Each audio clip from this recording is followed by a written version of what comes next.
Welcome back to Indian Trace. That is classic for the materials and the styles that you do find here in North Carolina. This is a moving day. These moving day have been designated already for a trade. Almost all the way across this country. There's so many great people that trade and appreciate the artifacts that we share. So many of you finding so many good things. I try to go back in time and see what you found way before I even started collecting. But I'm going to do a moving day with this, which simply means that everything here, anything that goes over to my right over here, I'm going to keep. Which this time is not going to be a whole lot. I know a couple pieces I want. But anything that goes over here is going into that trade. And it's a really modest trade. Usually I'm trying to return and make the better part of the bargain all the time. I want to just do that. I have to. I sort of feel obligated with the amount of stuff that I find. For example, the last couple weeks, this is stuff up here that would have gone out to my koi pond. Look at the materials with this lighting. Maybe not the best lighting for color, but it's rhyolite quartz. And it would have gone out to the koi pond. And I've got thousands now, hundreds, multiplied hundreds for sure, of pieces out there. And it would have, bolstered the rock garden, if you will, out there.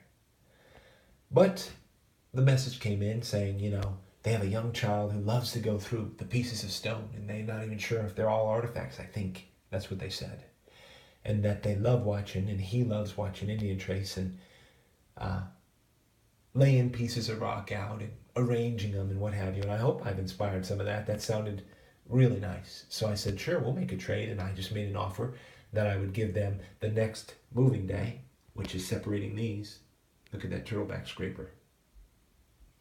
And then I would also give them what I have set aside in a box through the last month or so that were great artifacts that were going to go out to live around my koi pond. Nice, right? So they're going to get all those, which is great. And let's see how we're going to separate this. Let's go with the big stuff first. This is a big turtleback scraper. It's a great piece. Indicative. You can see how they worked it right around to produce its shape. And it's got good weight and good durability.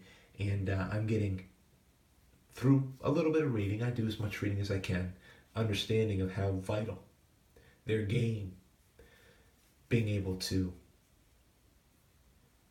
clean and produce their textiles and their goods that they needed from their game. So these were really important tools.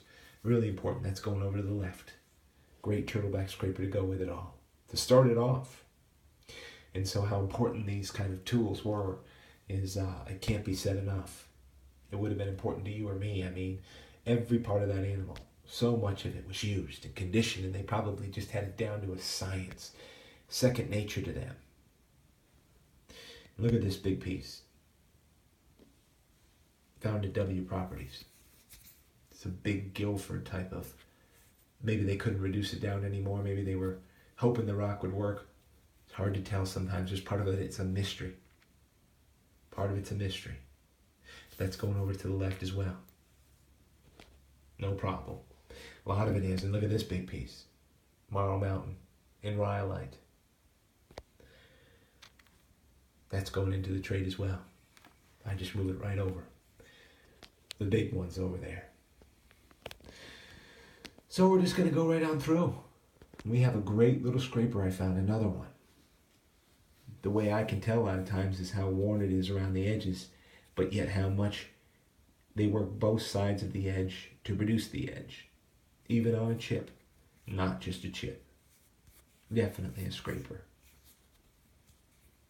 And I start to realize for whatever animal it was, a chipmunk, a squirrel, a possum, raccoon, muskrat, all of it was conditioned. And they needed scrapers all over the place to do that.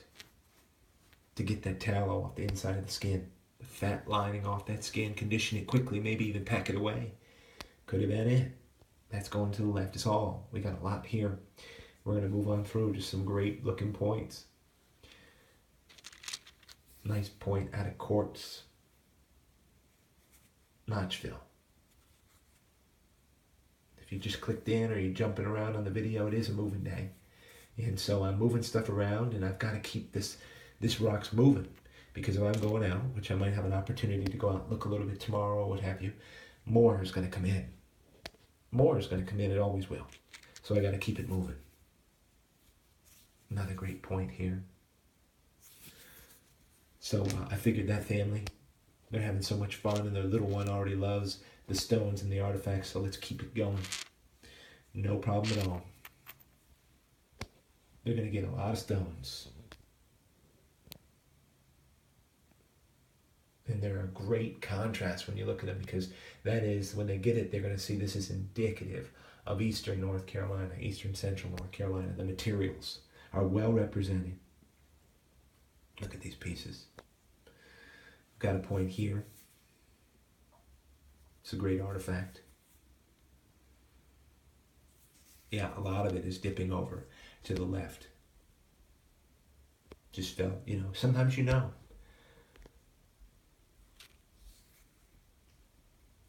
When you find pieces of stone like this, and then you look closely, you see the bottom looking like that, and then you start looking at the edges, you know for sure. Another scraper.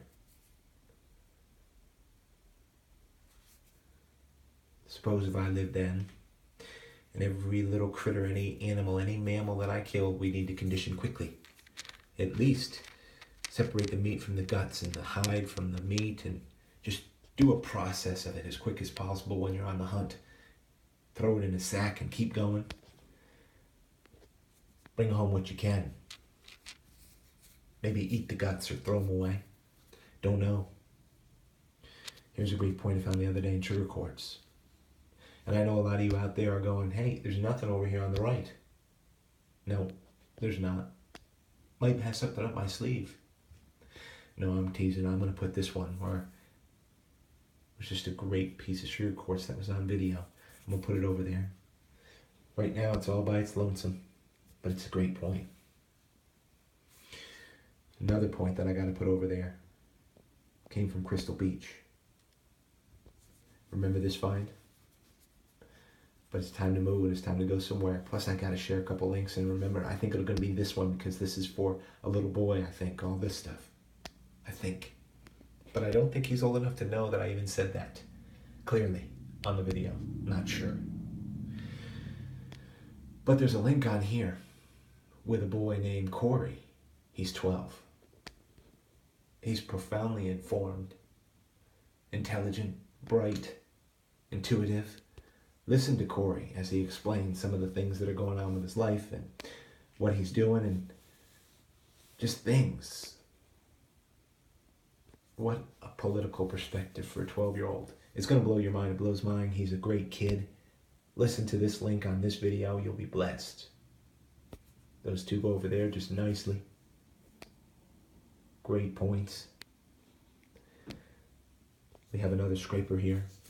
You've got to look at these pieces closely. And Rocks Crusoe can tell you, they had a lot of little scrapers, and they were doing a lot of processing, probably quickly, on the run, and throwing them aside.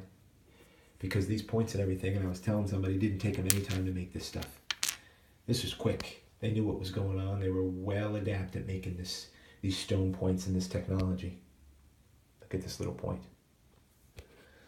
That's going to go over here. Looking at my time, I want to keep it good. Nice stuff. Nice stuff. And then this little point from the cove. My focus is not working. There we go. I like it. I think I'm going to keep that point. You can tell where it came off the flake right there, which I like.